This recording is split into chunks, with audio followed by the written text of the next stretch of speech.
धर्म प्रेमी बंधुओं, श्रद्धा मूर्त देवियों, माताओं तथा प्रिय बच्चों,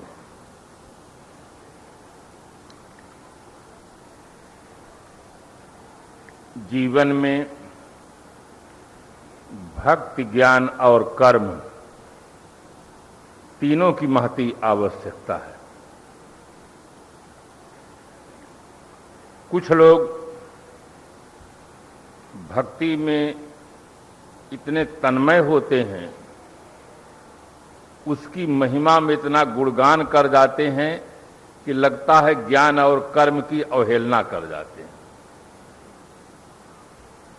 उनके दृष्टिकोण में अर्थ न धर्म न काम रुचि, गति न चाहो निर्वाण, जन्म जन्म रति राम पद यह वरदान न आन। मोक्ष भी नहीं चाहते। कुछ लोग ज्ञान की महिमा इतनी ज्यादा बता देते हैं कि भक्ति को बिल्कुल निम्न श्रेणी में कर देते हैं। कुछ लोग कर्म की महिमा में इतना वर्णन करते हैं कि वो ज्ञान और भक्ति दोनों को बेकार बता देते हैं। सही ढंग से चिंतन किया जाए तो जीवन में भक्ति, ज्ञान और कर्म तीनों की महती आवश्यकता है। मस्तिष्क से हम ज्ञान प्राप्त करें, हृदय से हम उपासना करें, भक्ति करें और इंद्रियों से पवित्र कर्म करें। यदि सचमुच ये तीनों हमारे जीवन में आ जाएं, तो हमारा जीवन सत्यम शिवम सुंदरम हो सकता है।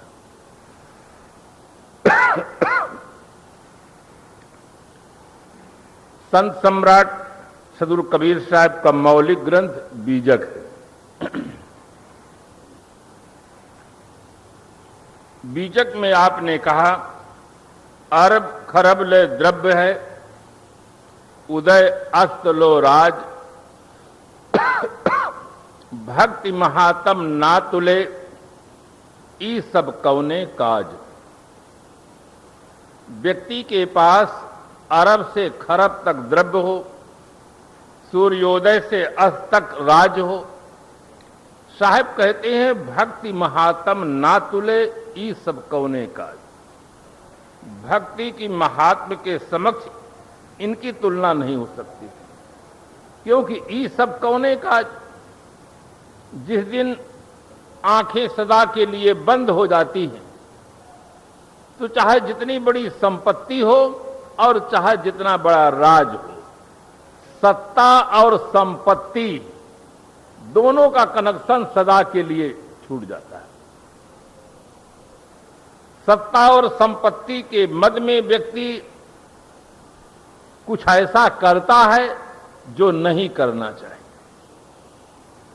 किंतु जिनके जीवन में भक्ति होती है, वे कुछ ऐसा करते हैं जिससे वर्तमान जीवन में संतुष्ट होते हैं और सदा के लिए वो तृप्त हो जाते हैं, संसार शरीर से मुक्त हो जाते हैं। इसलिए भक्ति की महिमा पर सदगुरु कबीर साहब ने बहुत सुंदर कहा। सदगुरु कबीर साहब पहले हुए, महाराज गोस्वामी जी बाद में हुए। गोस्वामी जी लिखते हैं, बुद्धि बढ़ी चतुराई बढ़ी, अरु सुंदरता तन में लपटी है। नाम बढ़ो धन धाम बढ़ो, यश की रति तो जग में प्रगटी है। झूमत द्वार मतंग अनेकन, इंद्र महीपति नाही घटी है। तुलसी सिया राम की भक्ति बिना, जैसे सुंदरी नारी की नाक कटी है।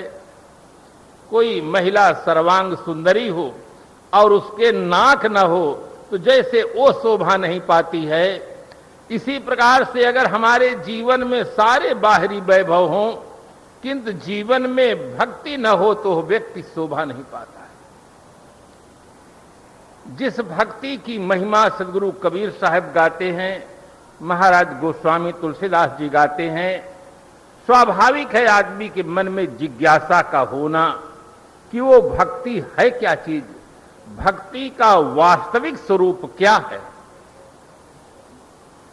संस्कृत साहित्य में भज सेवायाम धातु से भक्ति शब्द निष्पन्न होता है, जिसका अर्थ होता है सेवा करना।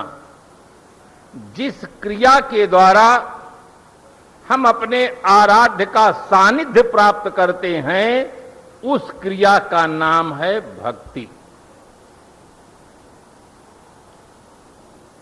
जो भक्ति करते हैं उन्हें भक्त कहते हैं और जिसकी भक्ति कहते हैं वे आराध्य देव कहलाते हैं।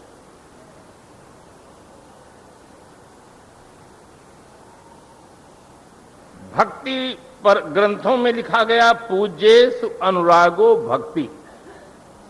पूज्य में अनुराग होना, आज्ञा पालन करना, सेवा करना, इसका नाम भक्ति। भक्ति शब्द बहुत व्यापक शब्द है, उसको हम संप्रदाय जगत तक सीमित न रखें। खुले आकाश की तरह चिंतन करें। जो लोग मातृ पितृ की आज्ञा का पालन करते हैं, अनुशासन में रहते हैं, सेवा करते हैं, वो मातृ पितृ भक्त कहलाते हैं। जो लोग राष्ट्र की सेवा करते हैं, राष्ट्र के लिए अपनी संपत्ति और अपने जीवन की कुर्बानी कर देते हैं, वे व्यक्ति राष्ट्र भक्त कहलाते हैं। संसार में कुछ ऐसे भी लोग पाए जाते हैं जो पूर्व में हुए महापुरुषों की, सती साध्वी देवियों की मूर्ति बना करके मंदिर में स्थापना करके अपना श्रद्धा सुमन समर्पित करते हैं, वे भी भक्त कहलाते हैं, वे भी भक्ति करते हैं। संसार में जितने संप्रदाय हैं, मजहब हैं, परंपराएं हैं, सभी में भक्ति का विधान है। इस्लाम में नमाज ये भक्ति है। भक्ति सबके अंदर है। कुछ ऐसे भी संसार में लोग पाए जाते हैं जो जगत को देखकर जगत बनाने वाले की कल्पना करते हैं कि इसका कोई बनाने वाला है। हम वह संसार में देखते हैं तो मकान बिना बनाए नहीं बनता है, मकान का भी कोई बनाने वाला होता है, वस्त्रों का भी कोई बनाने वाला होता है। तमाम चीजें संसार में देखी जाती हैं, उनका बनाने वाला कोई होता है।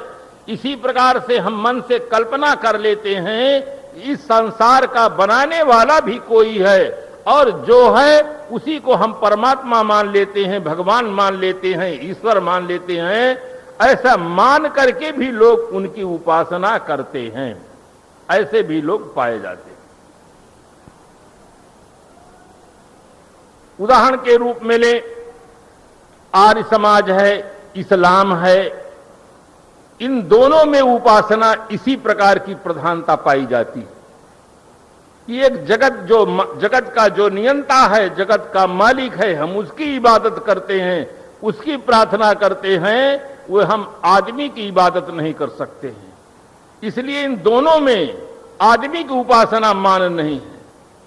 निराकार परमात्मा, निराकार अल्लाह, उसकी उपासना करते हैं। ऐसे भी लोग संसार में पाए जाते हैं जो निराकार परमात्मा की उपासना नहीं करते, पूर्व में हुए महापुरुषों या सती साध्वी देवियों की भी उपासना नहीं करते हैं, राष्ट्र भक्त भी नहीं है, मातृ पितृ भक्त भी नहीं है। ऐसे भी लोग संसार में पाए जाते हैं कि वे भी हैं। वे किसकी भक्ति करते हैं? आपके मन में प्रश्न हो कि ऐसे व्यक्ति जो शेष रह जाते हैं वे किसकी भक्ति करते हैं। कुछ ऐसे भी लोग होते हैं जहां से व्यक्ति को बोध प्राप्त होता है, ज्ञान प्राप्त होता है, वे सगुण साकार चैतन्य मूर्ति सद्गुरु की भक्ति करते हैं।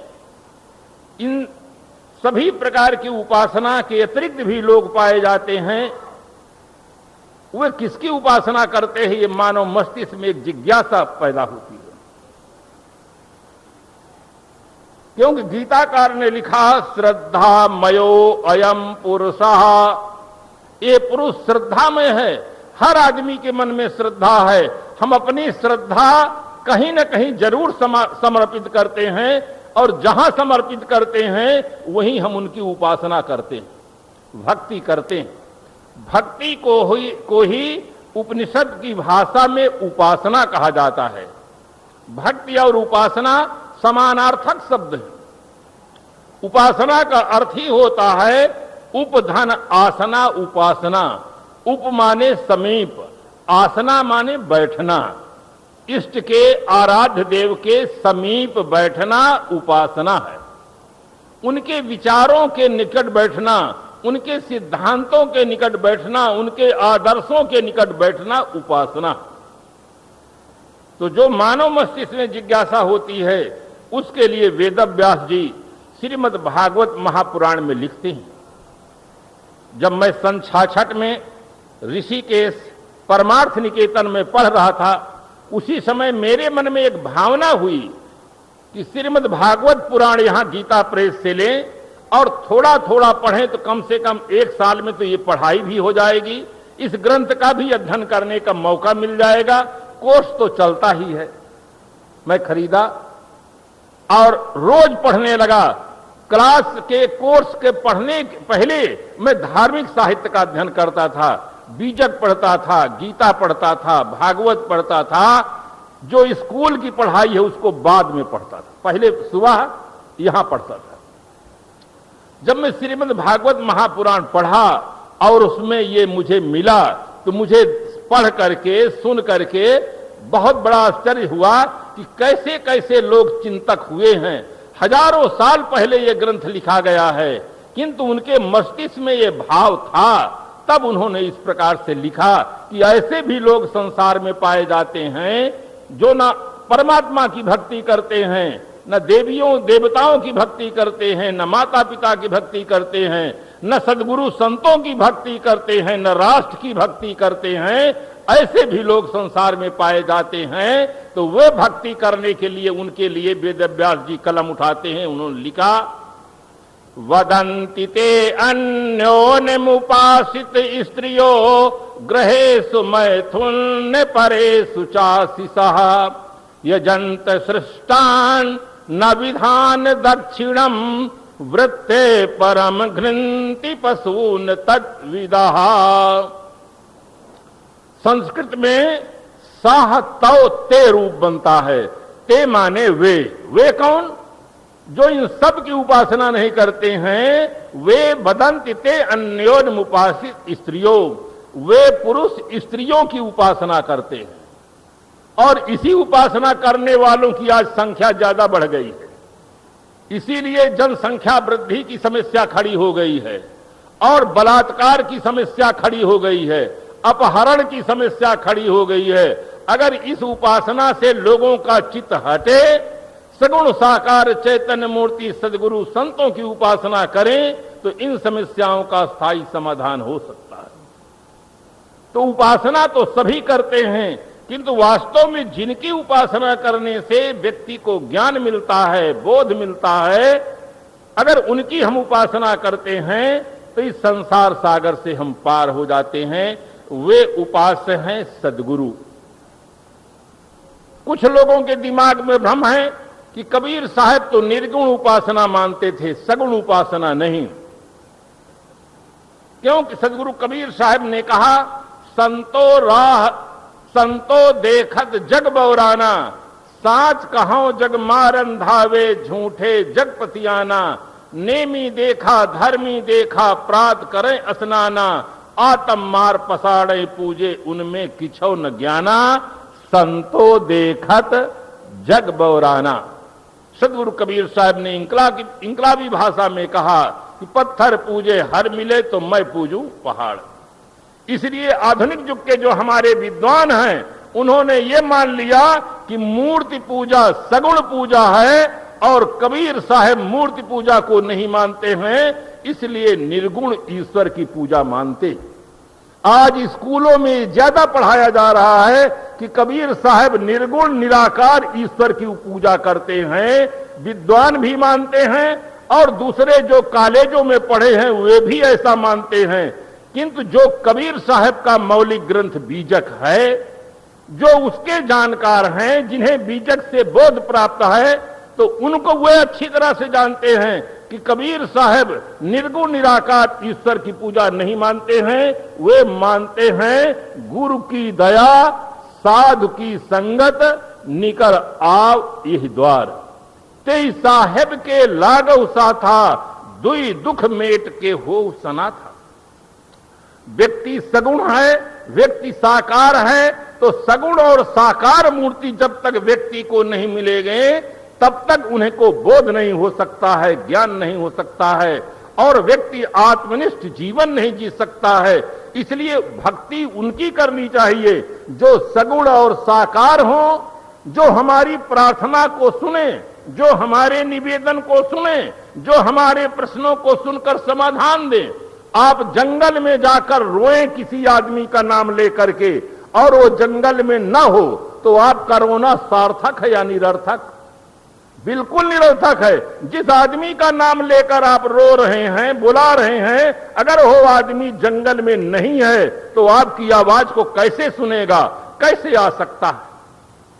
जिनकी हम प्रार्थना करते हैं अगर वो उपस्थित नहीं है तो हमारी प्रार्थना सार्थक है या निरर्थक, इस पर कभी कोई व्यक्ति चिंतन नहीं करता है।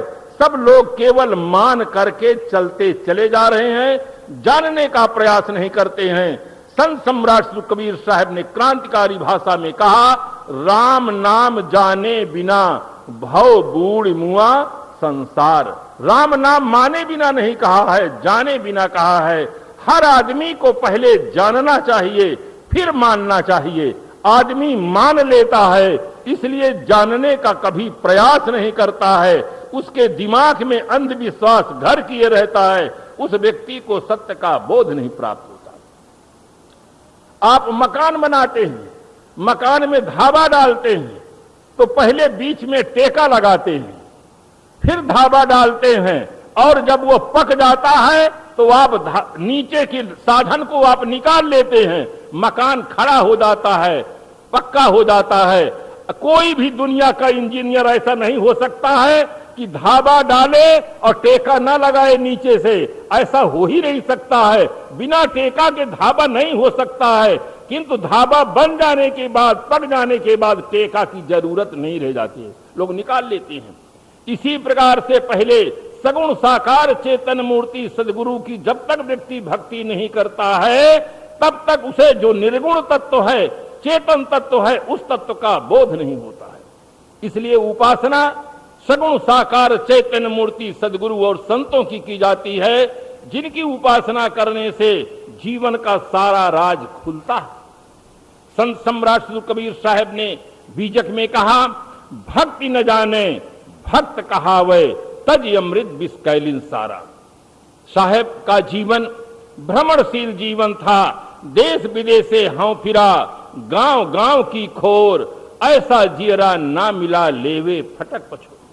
ऐसे साहब दृश्य देखे होंगे, कहीं ऐसे देखे होंगे, तब साहब ने कहा भक्ति न जाने भक्त कहावे। भक्ति के नाम पर लोग देवी देवताओं के नाम पर बकरा काट देते हैं, भैंसा काट देते हैं। मैं कलकत्ता में गया, जैसे गाड़ी से उतरा तमाम पंडे लोग घेर लिए कि हाँ ये कोई बड़े आदमी आए हैं और तमाम फूल माला लेकर के काली देवी को अर्पित करेंगे, घेरे चारों तरफ से। सब कहने लगे महाराज ये लीजिए, फल लीजिए, ये लीजिए, काली मां को चढ़ाइए। हम कहा आप परेशान क्यों होते हैं, हम ले लेंगे, जो जरूरत होगी काली मां हमसे मांगेंगी तो हम दे देंगे, आप बीच में कौन परेशान होते हैं। उसमें एक वृद्ध व्यक्ति था, वो तुरंत समझ गया कि ये कबीरपंथी हैं। क्योंकि बोलत ही पहचानिए साहु चोर की घाट, अंतर घट की करनी निकरे मुख की बाट। बोलने से पता चलता है कि आदमी की मान्यताएं क्या हैं। मैंने कहा काली मां मांगेगी तो हम उनको दे देंगे, आप परेशान न होइए। समझ गया कि कोई कबीरपंथी है, तुरंत अपने साथियों को कहा भागो भागो इनके साथ से, नहीं दूसरों को भी बहका देंगे, दूसरे भी चले जाएंगे। वो हमारा पिंड बिल्कुल छोड़ दिए। वहां मैं जाकर देखा बकरा काटा जाता है, तो उस बकरा को पहले मंत्र पढ़ा जाता है, मंत्र पढ़कर के उसको पवित्र करते हैं। पवित्र करने के पश्चात फिर उसमें जल छिड़कते हैं, फिर एक आदमी खड़ा रहता है, एक बार में उसको गर्दन काट देता है, और काटने के पश्चात जो खून की धारा बहती है तो उसको जनेऊ में लगाते हैं, तिलक में लगाते हैं, और उसको प्रसाद मानकर खा जाते हैं। ये भी भक्ति करते हैं। ऐसे भक्ति करने वालों के लिए सदगुरु कबीर साहब ने कहा, भक्ति न जाने भगत कहावे। भक्ति का वास्तविक स्वरूप क्या है इन्हें पता नहीं है। आराध्य देवों की सेवा करने का नाम भक्ति है, और ये भक्ति के नाम पर प्राणियों की, अबोध प्राणियों की हत्या करते हैं। शेरों का बलिदान न देखा कभी, बल बेदी पर बकरे चढ़ाए गए, विषधारी को दूध पिलाया गया, केचुए कांटों में चुभाए गए, वन में टेढ़े वृक्ष को न काटे कोई, बस सीधे पे आरा चलाए गए, बलवान का बाल बांका न हुआ, बस निर्बल ही बेचारे सताए गए। आज तक किसी देवी देवता मानने वाले ने यह नहीं कहा कि मेरी देवता शेर मांगती है, ऐसा कोई कहता है? बकरा मांगती है देवी। अरे शेर मांगे, हाथी मांगे तो कम से कम 10-15 दिन को तो तृप्त रहे, पर समझते हैं तो मिलने वाला नहीं है। केवल निर्बल ही बेचारे सताए गए हैं। संत सम्राट श्री कबीर साहब ने भक्ति के नाम पर हिंसा करने वालों के लिए बड़ी दृढ़ता से कहा, जीव घात ना कीजिए, बहुर लेत वे कान, तीर्थ गए न बाची हो, जो कोट हीरा देवदान। अब तीर्थ में जाकर करोड़ों हीरा दान करो, अगर किसी प्राणी की आप वध करते हैं, हिंसा करते हैं, तो उसका बदला तुम्हें देना पड़ेगा। कबीर कमाई आपनी निष्फल कभी न जाए, अब बोया पेड़ बबूल का तो आम कहां से खाए। सदगुरु कबीर साहब की वाणी कुछ ऐसी है कि एक सामान्य व्यक्ति भी उसके अर्थ को समझ लेता है, किंतु उनकी वाणी कुछ ऐसी भी है जो बड़े बड़े विद्वानों को समझने में भी उनके दांत खट्टे हो जाते हैं। वो समझ ही नहीं पाते कि क्या अर्थ हो गया। वो कहते हैं, जर काटे ते हरियरी सींचे तो कुम्हलाए। लोक धारणा में बिल्कुल विपरीत है। लोक धारणा में देखा जाता है कि जिसमें जल दिया जाता है वो हरा हो जाता है, और जिसमें जल नहीं मिलता है वो सूखा हो जाता है। और कबीर साहब कहते हैं, जर काटे ते हरियरी, जर काट दो तो हरियर रहेगा पेड़, और सींचोगे तो सुखा जाएगा। बिल्कुल उल्टी बात। ऐसी बातों को समझ न पाने के कारण से लोगों ने कहा ये कबीर साहब की उल्टवासियां है। उल्टवासियां, इसका अर्थ किस तरह बढ़िया है, उलटवासियां, यानी उल्टा सी प्रतीत होने वाली वाणी को लोगों ने उलटवासी कहा। उल्टा सी प्रतीत होती है, उल्टा है नहीं। अर्थ जान लेने पर बहुत सीधा अर्थ है, जर काटे ते हरियरी। दुखों की जड़ है ये वासनाएं, अज्ञान, ये दुखों की जड़ हैं। अगर इनको आप काट देते हैं, छोड़ देते हैं, त्याग देते हैं, तो जीव सुखी हो जाता है। अगर वासना के अनुसार सींचते हैं, कर्म करते हैं, तो आप दुखी हो जाते हैं। कितना सीधा, कितना सही अर्थ। किंतु न जानने पर लोग कहते हैं ये कबीर की उल्टवासियां। तो इस प्रकार से सदगुरु कबीर साहब ने देखा कि भक्ति के क्षेत्र में भी लोग हिंसा कर रहे हैं। जहां एक तरफ आराध्य देव की वंदना करते हैं कि आप सर्वगुण संपन्न हैं, सर्वशक्तिमान हैं, वहां पर इतना बड़ा अत्याचार हो रहा है। कबीर साहब एक ऐसे महापुरुष हुए जो जन भाषा का प्रयोग किए। ये सदगुरु कबीर साहब की बहुत बड़ी विशेषता है। प्रायः हर संप्रदाय, हर मजहब का जो पुजारी होता है, पुरोहित होता है, वो जन भाषा का प्रयोग नहीं करता है, संस्कृत भाषा बोलता है। अरबी भाषा बोलता है जिससे सामान्य आदमी उसको समझ न सके कि हम क्या कह रहे हैं। सदगुरु कबीर साहब ने इंकलाब किया कि जन भाषा में कहा हम उस भाषा का प्रयोग करेंगे जिस भाषा को हमारे राष्ट्र के में रहने वाले नागरिक बोलते हैं। सदगुरु कबीर साहब ने कहा माटी की कर देवी देवा काट काट जीव देया जी, जो तोहरा है सांचा देवा खेत चरत क्यों न लिया जी। तुम मिट्टी के पत्थर के लकड़ी के कागज के देवी देवता बना लेते हो। अगर तुम्हारा देवता सच्चा है और बकरा चाहता है तो खेत में चरते रहते उनको पकड़कर क्यों नहीं खा जाता है, तुम क्यों मारते हो। ऐसी भाषा का सदगुरु कबीर साहब ने प्रयोग किया। समाज में तरह तरह का अंधविश्वास फैला हुआ था। अंधविश्वास के खिलाफ सदगुरु कबीर साहब ने समग्र मानव जाति को शाश्वत सत्य का संदेश दिया कि भक्ति के नाम पर हिंसा नहीं होनी चाहिए, भक्ति के नाम पर अवैज्ञानिक धारणाएं नहीं होनी चाहिए, अंधविश्वास नहीं होना चाहिए, सही ढंग से उपासना करो। उसके लिए कहा उन्होंने कि भक्ति न जाने भक्त कहावे तज अमृत विष कैलिन सारा, अमृत को छोड़ करके विष को ग्रहण कर रहे हैं। सगुण साकार चेतन मूर्ति सदगुरु संतों की उपासना करें, जिनकी उपासना करने से जड़ चेतन का यथार्थ बोध होता है, सुख दुख का यथार्थ बोध होता है, बंधन मोक्ष की परख होती है और आदमी अपनी मानसिक स्थिति को निर्मल बनाने में सक्षम हो जाता है। इसलिए सदगुरु श्री विशाल साहब जी ने भी भोजान में कहा करे गुरु भक्ति ज्ञान धन लूटे। कितना सुंदर वैज्ञानिक समाधान साहब ने दिया कि प्रत्येक नर नारी को गुरु की उपासना करनी चाहिए जिससे हमें ज्ञान रूपी धन मिले। बाहर जो धन है रुपया पैसा सोना चांदी हीरा मोती जवाहिरात वो जीव को उपार्जन की समस्या का समाधान करता है, किंतु जब हमें ज्ञान प्राप्त होता है तभी आदमी को जीवन को निर्विकार बनाने का सौभाग्य प्राप्त होता है, पवित्र जीवन जीने का सौभाग्य प्राप्त होता है, तभी आदमी का जीवन सार्थक होता है। इसलिए इन महापुरुषों ने बहुत बड़ी क्रांति की, समाज को एक सही दिशा दिया।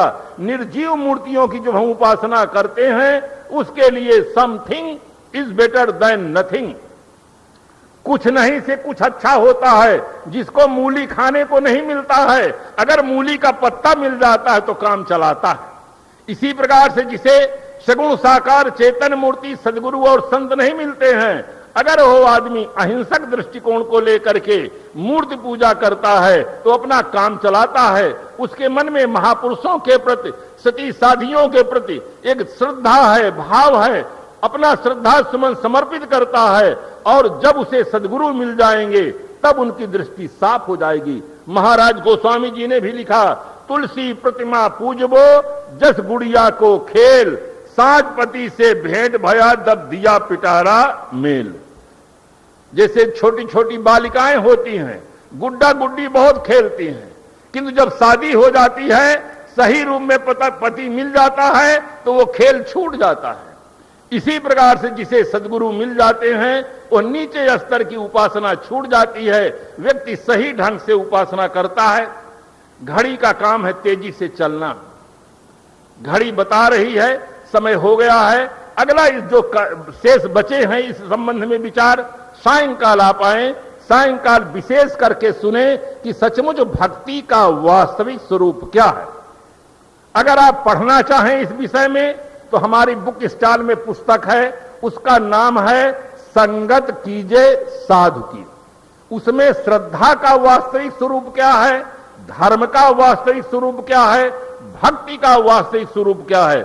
आप पहले पढ़कर आए फिर सुने तो ज्यादा बात समझ में आ जाएगी। बस इन्हीं शब्दों के साथ हम अपनी वाणी को विराम देते हैं।